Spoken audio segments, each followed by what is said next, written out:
हाय दोस्तों, कैसे हैं। मैं मोहम्मद मुख्तार आपका मैं अपने YouTube चैनल सुगम संगम पर स्वागत करता हूं।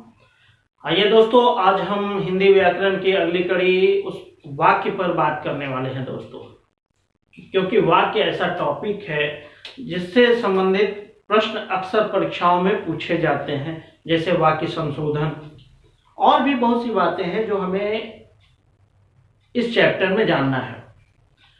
एक बात है दोस्तों कि सभ्यता के विकास के साथ ही प्रारंभ में क्या होता है कि सांकेतिक भाषा का प्रयोग किया जाता था।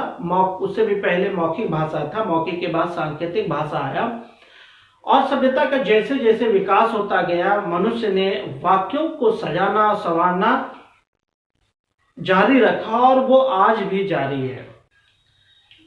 तो हमें यह जानना है कि सभ्यता के विकास के क्रम में वाक्य में जो सजना और संवरना शुरू हुआ और वो आज भी जारी है, तो हमें उसी पे बात करना है, क्योंकि वाक्यों के द्वारा मनुष्य अपने भाव या विचार लिखकर या बोलकर प्रकट करता है। और हम जो कुछ लिख रहे हैं या बोल रहे हैं वह श्रोता या पाठक पर क्या प्रभाव डालता है, या फिर हम जो कहना या बोलना चाहते हैं वो हूबहू समझता है कि नहीं। क्योंकि हम जो बोल रहे हैं तो वो समझ जाएगा, लेकिन हम बोले हुए चीज को लिखना है और लिखने के क्रम में हमें अपने भाव को स्पष्ट करना है कि हम किस तरह सोचते हैं, क्या कहना चाहते हैं। तो वो सब चीजें हम वाक्य के द्वारा बताने का प्रयास करते हैं। और वाक्य में बहुत ऐसे तत्व हैं, बहुत ऐसी परिस्थितियां हैं कि हम जो कुछ कहना चाहते हैं, अगर हमारी लिखावट सही ना हो तो पाठक या श्रोता पर वो उतना प्रभाव नहीं डालता है। तो हमें यही जानना है कि हम जो कुछ कह रहे हैं वह सही से पाठक या श्रोता के पास पहुंचे, इसकी ही हम चर्चा इस पाठ में करने वाले हैं। तो हमारे पास यह जानने का पहला प्रश्न है कि वाक्य क्या है। हमें इसके बारे में एक सारगर्भित, एक आसान सी परिभाषा प्राप्त कर लेना चाहिए। तो चलिए दोस्तों, ये जानते हैं कि वाक्य क्या है, उसके बाद हम आगे बात करेंगे। तो सीधे अर्थों में आप ये कह सकते हैं कि मनुष्य के द्वारा भावों की पूर्णता को प्रकट करने के लिए वाक्य का प्रयोग किया जाता है। ठीक है, या इसको ऐसे कहिए कि वाक्य वह पद समूह है जिसके द्वारा मनुष्य के विचारों की पूर्णता होती है। ठीक है, या कह सकते हैं कि शब्दों का क्रम जो मनुष्य के विचारों को पूर्ण रूप से प्रकट करता है उसे वाक्य कहते हैं। ये सब चीजें हैं कि एक वाक्य के द्वारा मनुष्य के एक विचार का तो कम से कम असर होगा ही, कम से कम एक विचार स्पष्ट होगा ही। ठीक है दोस्तों, तो इनकी रही बात परिभाषा बनाने की, तो हम इनकी परिभाषा यूं ही बनाएंगे।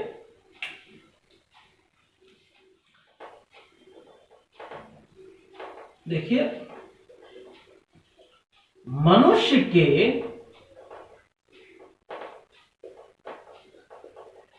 विचारों को पूर्णता से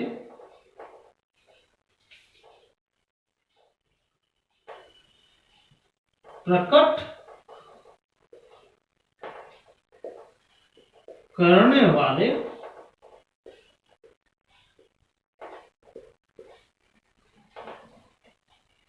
पद समूह को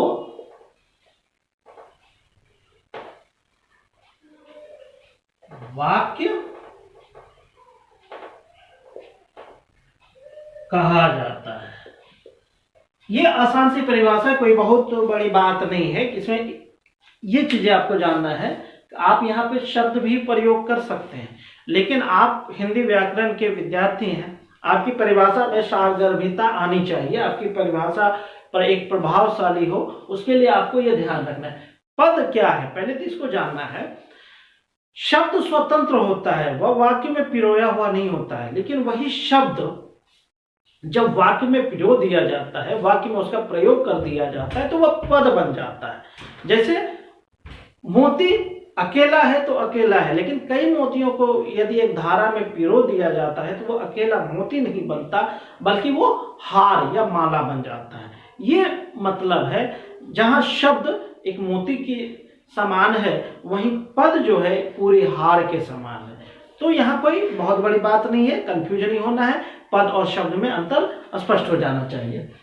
तो मनुष्य के विचारों को पूर्णता से प्रकट करने वाले, स्पष्ट है, मनुष्य अपने विचार को जब प्रकट करता है और वह जब पूर्ण विचार प्रकट हो जाता है, उनके विचार को पूर्णता से, मतलब जो कहना चाहता है उसको वह प्रकट कर सकता है, तो उसी को पूर्णता से प्रकट करने वाले पद समूह को जब वो प्रकट करता, कुछ बोलता है, तो उसमें कई पद होता है, कई शब्द आते हैं, उस समूह को वाक्य कहा जाता है।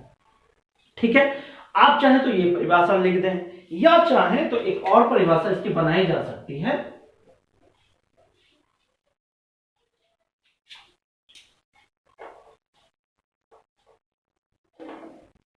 जिन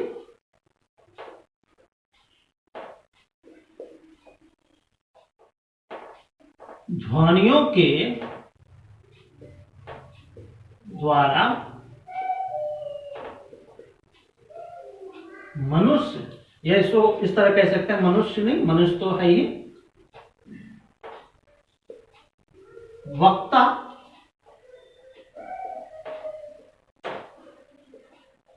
बोलकर तथा लेखक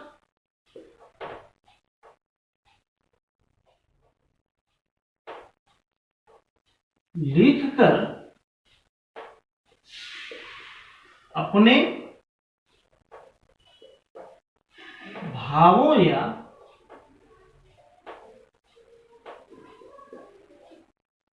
विचारों को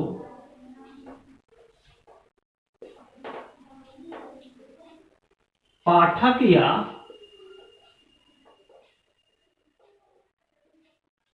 श्रोता पर प्रकट करते हैं, उन्हें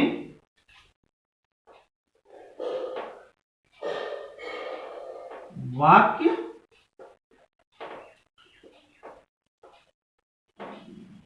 कहा जाता है। क्लियर है दोस्तों, हमने दो परिभाषा बनाया, आप अपनी सुविधा के अनुसार कोई भी परिभाषा को आप प्रयोग कर सकते हैं, आप अपने से भी परिभाषा बना सकते हैं, कोई बहुत बड़ी बात नहीं है, लेकिन आप जो कहना चाहते हैं आपकी परिभाषा में एक विशिष्टता आनी चाहिए, अन्य से अलग होनी चाहिए। आप देखिए मैंने दूसरी परिभाषा में क्या लिखा है, जिन ध्वनियों के द्वारा, ध्वनि क्या है, मनुष्य जो कुछ बोलता है, ठीक है, उसे ध्वनि कहा जाता है। इसके बारे में हम विस्तार से बात कर चुके हैं। जिन ध्वनियों के द्वारा वक्ता बोलकर, बोलने वाले को वक्ता कहा जाता है, वक्ता बोलकर, तथा लेखक, लिखने वाले को लेखक कहा जाता है, लेखक लिखकर अपने भावों या विचारों को, क्लियर है, भाव या विचार सेम है, को पाठक या श्रोता पर प्रकट करते हैं, उसके सामने स्पष्ट करते हैं। जो कुछ कहना और लिखना चाहता है वो स्पष्ट हो जाता है, पाठक या श्रोता पर करते हैं, उन्हें वाक्य कहा जाता है। स्पष्ट है, कोई दिक्कत नहीं आनी चाहिए। अब एक उदाहरण के द्वारा हम इसे समझने का प्रयास करते हैं। ठीक है दोस्तों, कि यह वाक्य कैसे है। जैसे उदाहरण आप लिखिए, हम एक उदाहरण लिखते हैं, मैं जा रहा हूं। ये हमने एक वाक्य लिखा है। पहले आगे बढ़ते हैं, हमने इसमें क्या लिखा, मैं जा रहा हूं, ऐसे बोलते हैं। लेकिन क्या है कि यह वाक्य शुद्ध है, या ये जो परिभाषा हम वाक्य की बता रहे हैं उस परिभाषा में यह उतरता है? बिल्कुल नहीं उतरता है, क्योंकि वाक्य संरचना ये कहता है कि आप जो कहना चाहते हैं वो ही प्रकट कीजिए। अब जैसे ये प्रश्न सूचक चिन्ह लगाया, ये तो हम पूछने पर स्पष्ट करते हैं। अगर हम कुछ प्रश्न करना चाहते हैं, किसी के सामने कुछ अगर हम जानने की उत्सुकता रखते हैं, तो उस चीज का जब हम प्रकट करना चाहेंगे तब तो हम इस चिन्ह का प्रयोग करेंगे। वहीं हम दूसरा लिखेंगे, मैं जा रहा हूं। तो ये चीजें हमने लिखा, ये वाक्य है, तो यह स्पष्ट है कि हम जो पूछ रहे हैं वो स्पष्ट हो जा रहा है हम क्या कहना चाह रहे हैं, और हम किस मनोदशा में कह रहे हैं ये भी स्पष्ट हो जा रहा है। तो ये चीजें आपने देखा। अब ये इस चीज को करने के लिए अगर हम यहाँ पे क्या लगा दें तब ये वाक्य पूर्ण हो जाता है। और जैसे हमने पहले परिभाषा में पद शब्द का उपयोग किया है, तो इसमें भी हमें परेशान नहीं होना है कि पद क्या है और शब्द क्या है।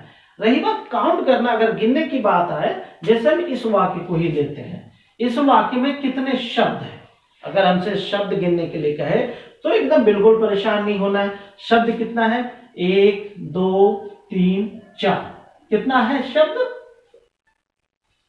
बराबर 4। अगर वही हमसे पद गिनने के लिए कहे तो ये दोनों जो है जा रहा हूं, तीनों, ये तीनों मिलकर एक पद का निर्माण कर रहा है। ठीक है, वो क्रिया है और सहायक क्रिया जो भी है, लेकिन ये तीनों मिलकर एक पद का निर्माण कर रहा है। अगर आपसे पद गिनने के लिए कहता है तो आप इस तरह करेंगे, एक पद मैं हो गया, दूसरा पद जा रहा हूं, तो ये कितने हो गए, 2 पद। तो इस चीज को आपको याद रखना है दोस्तों। ठीक है, तो ये चीजें आपने देखा।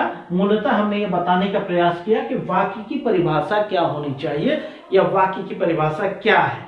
आपसे किसी भी रूप में पूछा जाए कि वाक्य को परिभाषित कीजिए, वाक्य को समझाइए या वाक्य की व्याख्या कीजिए, तो आप बेझिझक ये परिभाषा बता देंगे। आप इनका स्क्रीनशॉट ले लें, लिख लें, उसके बाद हम इस पे आगे टॉपिक पे बात करेंगे दोस्तों। आइए दोस्तों, वाक्य की परिभाषा समझ लेने के बाद अब हम समझने का प्रयास करते हैं कि एक वाक्य की क्या क्या विशेषताएं होनी चाहिए।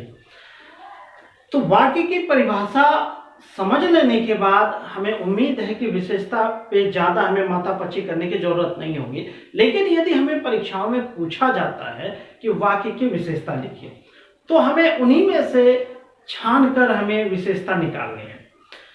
तो जैसे वाक्य की पहली विशेषता हम ये कह सकते हैं कि वाक्य में एक जो है कि स्पष्टता होनी चाहिए, कि लेखक या वक्ता जो कहना चाहता है वो पाठक या श्रोता पे स्पष्ट हो, वो वही समझे जो लेखक या वक्ता कहना या लिखना चाहता है या बताना चाहता है, वो चीजें स्पष्ट हो।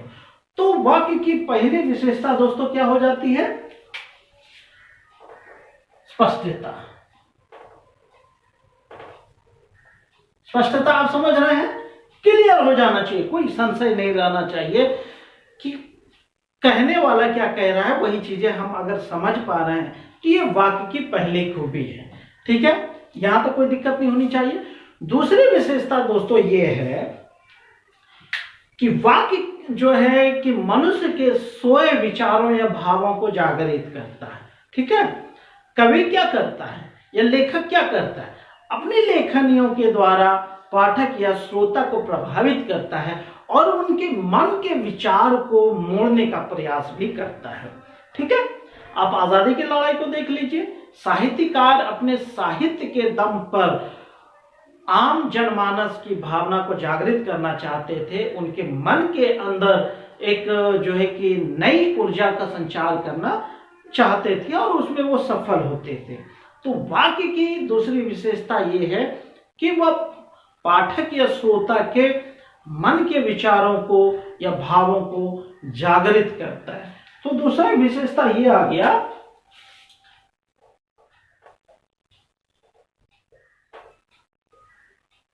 पाठक या श्रोता के मन के विचारों या भावों को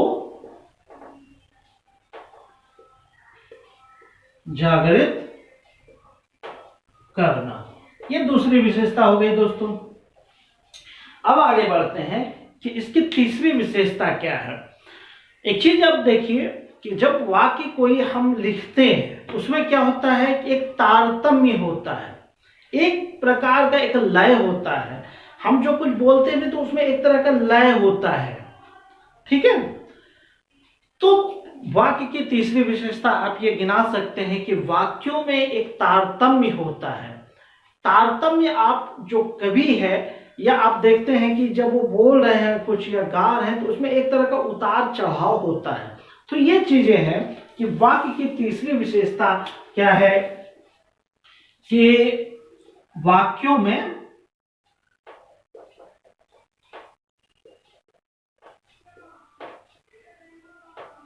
तारतम्य होता है। क्लियर है? तारतम्य स्पष्ट है। और विशेषता इनका हम गिना सकते हैं कि दोस्तों वाक्य में क्या है कि एक प्रकार से क्या बोले, एक उचित क्रम होता है कि जो वाक्य एक शुद्ध वाक्य है उसमें क्या होता है कि शब्दों का उचित क्रम होता है। आप अमूमन क्या देखते हैं कि हिंदी व्याकरण में क्या होता है कि पहले कर्ता होता है, फिर क्रिया भी होता है, उसके बाद कर्म होता है, ऐसे तो कहते हैं लेकिन हर हाल में कर्ता शुरू में होगा। जैसे राम आम खाता है, तो राम क्या है, कर्ता हो गया, आम क्या है, कर्म होता है, और क्रिया लास्ट में हो रही है। तो यह स्पष्ट है कि वाक्य में एक क्रम होता है और वो क्रम इस तरह होता है, कर्ता होगा शुरू में, क्रिया होगा लास्ट में। ये चीजें हैं।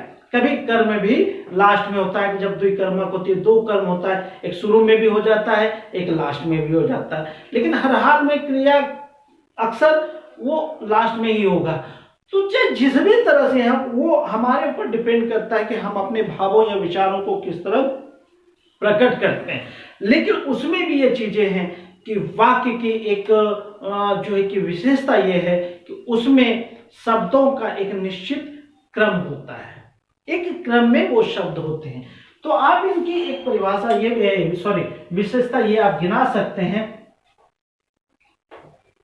कि वाक्य में शब्दों का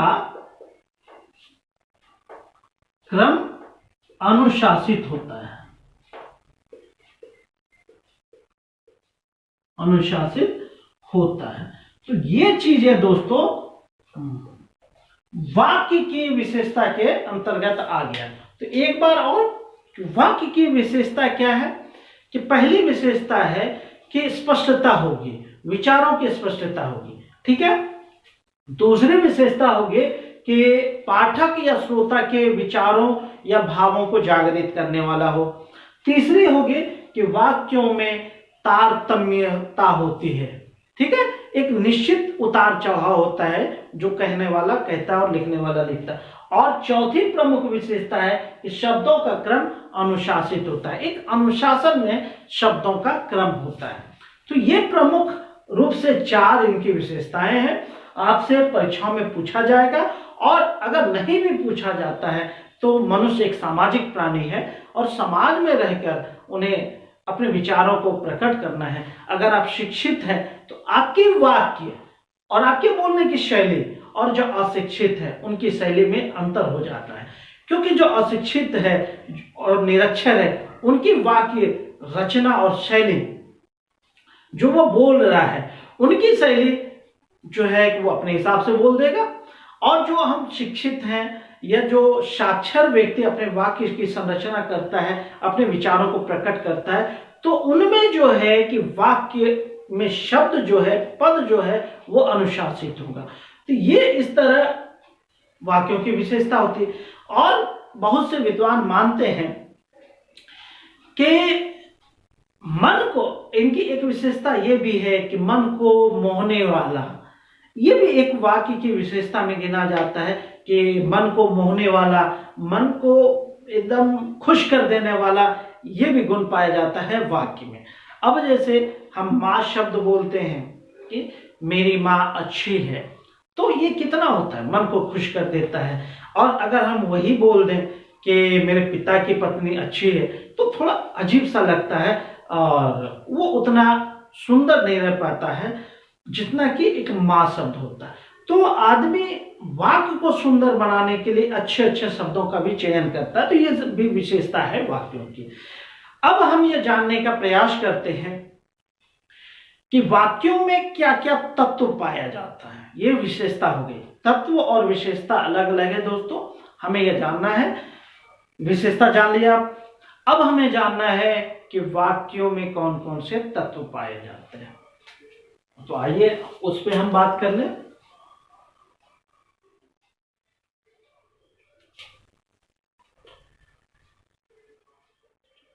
वाक्य के तत्व। पहले तो इस चीज को जानना है दोस्तों कि तत्व क्या है। जिस चीज से कोई वस्तु का अगर निर्माण होता है तो वो उसका तत्व है, ये जानना है।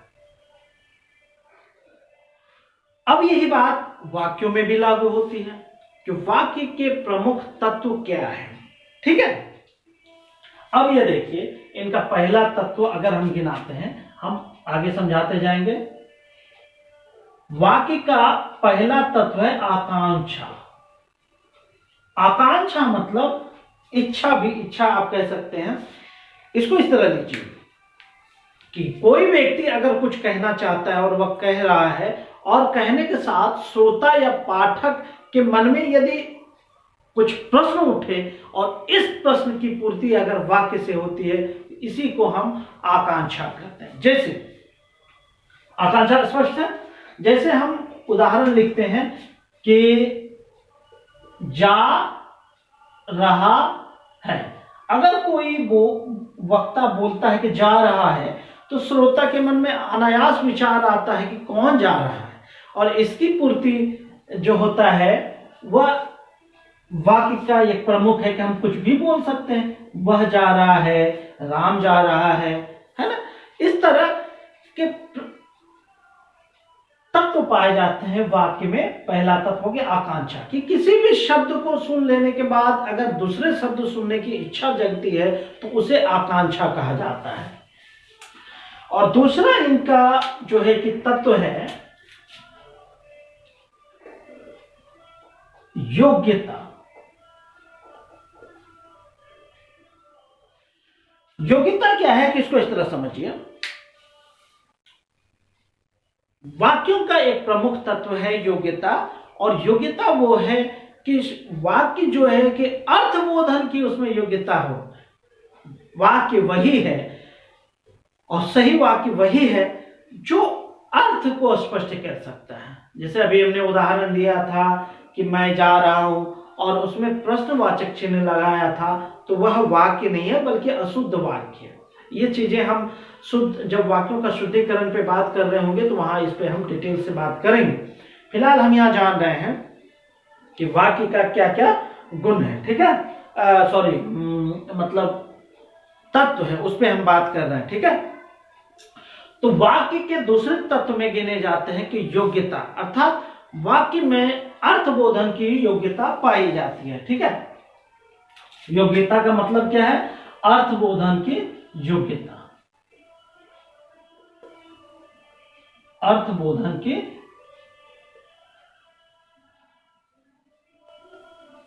योग्यता। तीसरी चीजें हैं दोस्तों कि इनका जो है कि तत्व में आप कह सकते हैं कि एक क्रम होता है। जैसे विशेषता में भी हमने बताया था, एक क्रम होता है। वाक्य का एक तत्व है कि जो कुछ भी आप कह रहे हैं और जो शब्दों का आप चयन कर रहे हैं उसका एक निश्चित क्रम में होना जरूरी है। ऐसा नहीं कि आप क्रिया को कर्ता से पहले आप लिख देंगे तो वह वाक्य नहीं होगा। तो स्पष्ट है, क्रम का मतलब क्या है? शब्दों का क्रम। क्लियर है? अब जैसे हम एक उदाहरण लिखते हैं,